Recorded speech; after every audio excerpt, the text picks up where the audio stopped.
Assalamualaikum warahmatullahi wabarakatuh. Perkenalkan nama saya Afif Niza dengan stambuk S121211030. Pada video kali ini saya akan membahas tentang geologi daerah Bali, NTT, dan NTB. Pokok-pokok pembahasan yang akan saya berikan pada video ini adalah geologi daerah Bali, NTT, dan NTB, cekungan belakang busur atau back arc basin, cekungan muka atau fork arc basin, busur gunung api, sumba mikrokontinen, dan zona akresi Safu, serta zona cekungan depan busur Safu, dan keterkaitannya dengan sumber daya energi dan mineral. Cekungan belakang atau back arc basin daerah Bali. Di Pulau Bali, struktur geologi yang dikenal sebagai Bali Back Arc Thrust menjadi salah satu contoh nyata dinamika tektonika akibat subduksi. Proses pembentukan cekungan belakang busur ini terjadi karena lempeng Indo-Australia secara terus-menerus menyusup ke bawah kerak Pulau Bali, yang kemudian menimbulkan aktivitas sesar naik di sepanjang batas lempeng tersebut. Aktivitas seismik yang terjadi di wilayah ini tidak hanya menunjukkan pola yang sangat kompleks, namun juga memperlihatkan hipocenter gempa yang semakin mendalam ke arah utara, menandakan adanya tekanan besar dalam struktur geologi. Kondisi ini mengindikasikan bahwa pergerakan lempeng dan akumulasi energi tektonik telah berkontribusi signifikan dalam pembentukan dan evolusi struktur bawah tanah Bali selama jutaan tahun. Yang berikutnya, letak Pulau Bali. Pulau Bali terletak pada posisi strategis di dalam busur Sunda Kecil, yakni bagian dari sistem busur vulkanik yang terbentuk akibat interaksi intens antar lempeng Indo-Australia dan lempeng Eurasia. Proses subduksi yang berlangsung secara kontinu tidak hanya memberikan landscape pulau, melainkan juga menciptakan berbagai gunung api yang aktif, seperti Gunung Agung dan Gunung Batur, yang menjadi simbol dari aktivitas vulkanik di daerah ini. Dengan letak geografis yang demikian, Bali menunjukkan dinamika yang kompleks, di mana interaksi antar lempeng tidak hanya mempengaruhi pembentukan struktur bawah permukaan, namun juga berdampak pada pola seismisitas dan distribusi material vulkanik yang ada. Selanjutnya, daerah Nusa Tenggara Timur dan Nusa Tenggara Barat. Wilayah Nusa Tenggara yang mencakup NTT dan NTB merupakan daerah yang kaya dinamika geologi dengan karakteristik yang unik. Terletak dalam sistem busur Sunda Banda, wilayah ini terpengaruh secara langsung oleh proses subduksi lempeng Indo-Australia yang menghasilkan rangkaian pegunungan vulkanik muda dan beragam struktur cekungan yang memiliki perbedaan mencolok dibandingkan dengan kawasan di sekitarnya. Di daerah ini, interaksi antar aktivitas tektonik global dan proses geologi lokal menghasilkan formasi batuan dan juga cekungan yang tak hanya menarik dan dari segi ilmiah, namun juga berpotensi menjadi lokasi akumulasi sedimen serta mineral-mineral yang signifikan. Selain karakteristik yang telah dijelaskan sebelumnya, NTT dan NTB juga menunjukkan pengaruh tumbukan antar lempeng Indo-Australia dan bagian dari busur Sunda kecil yang semakin memperkaya kompleksitas geologisnya. Berbagai cekungan yang terbentuk di wilayah ini menyimpan formasi geologi seperti endapan karbonat yang terkenal sebagai sumber minyak bumi, serta mengalami deformasi akibat gaya kompresi yang bekerja dari arah utara ke selatan. Selanjutnya, letak Pulau Nusa Tenggara. Kepulauan Nusa Tenggara merupakan bagian integral dari cincin api Pasifik, suatu suatu sistem busur gunung api global yang dikenal dengan aktivitas vulkanik dan seismik yang sangat tinggi. Letak geografisnya yang berada di pertemuan antar lempeng Indo-Australia, lempeng Eurasia, dan lempeng Pasifik membuat wilayah ini menjadi zona interaksi tektonik yang kompleks, di mana aktivitas vulkanik terus-menerus membentuk landscape dan mempengaruhi distribusi endapan sedimen. Proses strategis ini menandakan adanya potensi resiko seismik yang tinggi, juga membuka peluang bagi eksplorasi sumber daya alam, karena sedimentasi yang terjadi dipengaruhi oleh proses-proses tektonik intens yang telah berlangsung selama berjuta-juta tahun. Berikutnya, mikrokontinen Sumba. Pulau Sumba merupakan salah satu contoh menarik dari mikrokontinen, yaitu fragmen kerak benua yang terpisah dari dataran utama akibat proses tektonik yang kompleks. Dengan ketebalan kerak benua hingga 24 kilometer, Sumba menunjukkan sejarah geologis yang panjang dan beraneka ragam. Selain berada pada selama periode Paleogen, pulau ini merupakan bagian integral dari busur magmatik yang menghasilkan batuan vulkanik yang kuat, yang berbasis kalk alkalin serta endapan sedimen laut dangkal.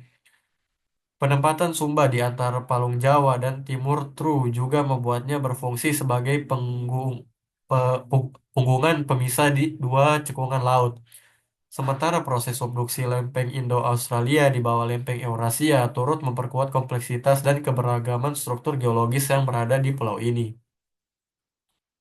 Berikutnya, stratigrafi Pulau Sumba.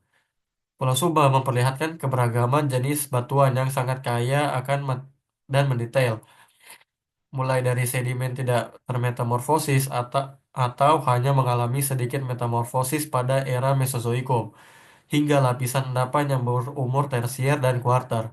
Total ketebalan lapisan sedimen yang mencapai lebih dari 1 kilometer ini menjadi saksi bisu dari sejarah geologis yang panjang dan dinamis, di mana proses sedimentasi berlangsung bersamaan dengan aktivitas vulkanik. Lapisan batuan yang terdiri dari material vulkanik, plutonik, dan adanya keberadaan pumice serta tuff menandakan bahwa aktivitas vulkanisme di Sumba tidak terputus hingga memasuki zaman Miosen. Selanjutnya, evolusi tektonik Pulau Sumba. Pembahasan mengenai evolusi tektonik Pulau Sumba membuka ruang untuk berbagai interpretasi yang telah ditemukan oleh para ahli. Salah satu model menyatakan bahwa Sumba awalnya merupakan bagian dari kontinen Australia dan terpisah ketika cekungan Wharton terbentuk, sebelum bergerak ke arah utara. Teori lain mengusulkan bahwa pulau ini pernah menjadi bagian dari paparan Sunda, kemudian bergeser ke arah selatan seiring dengan pembukaan cekungan Flores. Model ketiga yang menganggap Sumba menjadi sebagai fragmen dari kontinen yang lebih besar dalam lautan Tethys, menawarkan perspektif bahwa fragmentasi yang terjadi adalah hasil dari peristiwa tektonik kompleks yang memisahkan wilayah tersebut. Selanjutnya, zona akresi. Zona akresi merupakan wilayah di mana sedimen tertumpuk di dasar laut mengalami proses pengakresian ke dalam lempeng tektonik, yang kemudian menghasilkan formasi struktur prisma akresi yang khas dan sangat penting dalam konteks subduksi. Di antara Pulau Sumba dan Pulau Sabu terbentuk zona akresi Safu, yang berperan sebagai batas transisi antar subduksi lempeng samudra dan tumbukan lempeng kontinen. Proses ini berlangsung dalam skala waktu yang sangat panjang dan melibatkan akumulasi material sedimen yang signifikan, menghasilkan jaringan palung dan patahan yang mengukir morfologi bawah laut. Panjang zona ini mencapai sekitar 4,5 kilometer, 4.590 kilometer, memberikan gambaran betapa luasnya pengaruh gaya tektonik yang bekerja. Selanjutnya, cekungan depan Back Arc Basin daerah Safu. Di antara Pulau Sumba dan Pulau Safu terdapat cekungan depan busur yang dikenal sebagai cekungan Back Arc Basin Safu yang berfungsi sebagai batas kritis antar lempeng samudra yang sedang subduksi dan lempeng benua yang lebih stabil. Cekungan ini merupakan bagian integral dari sistem geologi yang lebih besar yang meliputi subduksi dan formasi busur vulkanik, serta mencerminkan proses akumulasi sedimen yang sangat dinamis. Kondisi ini menandakan bahwa proses-proses bawah laut yang terjadi tidak hanya membentuk topografi yang khas, namun juga menyediakan lingkungan yang mendukung terjadinya dekomposisi dan akresi material. Selanjutnya, proses geologi. Proses geologi yang berlangsung di wilayah ini merupakan hasil interaksi dinamis antar berbagai fenomena alam, seperti subduksi, akresi, dan aktivitas seismik. Proses subduksi terjadi ketika lempeng Indo-Australia bergerak ke arah utara dan menyusup ke bawah lempeng Eurasia, sehingga menciptakan palung samudra yang dalam dan memicu terjadinya gempa yang intens. Bersamaan dengan itu, material sedimen dari dasar laut secara perlahan terakresi ke dalam kerak benua, membentuk struktur prisma akresi yang kompleks, yang pada gilirannya menciptakan cekungan depan busur yang kaya akan sedimen. Selanjutnya, karakteristik geologi. Zona cekungan depan busur di wilayah Safum menampakkan karakteristik geologi yang unik melalui keragaman jenis sedimen yang terjadi yang terdiri dari batu pasir, batu lempung, serta material vulkanik yang menandai aktivitas magmatik di masa lampau. Struktur prisma akresi yang terbentuk sebagai hasil lipatan sedimen di bawah pengaruh gaya subduksi menunjukkan adanya deformasi yang kompleks yang memperlihatkan transisi antar daerah dengan tekanan tinggi dan rendah. Keberadaan formasi batuan yang berbeda-beda ini semakin menegaskan bahwa wilayah Safu memiliki pola geologis yang variatif, di mana setiap lapisan sedimen tidak hanya merekam sejarah pembentukan bumi, namun juga sebagai indikator interaksi antar proses tektonik dan sedimen. Selanjutnya, potensi sumber daya.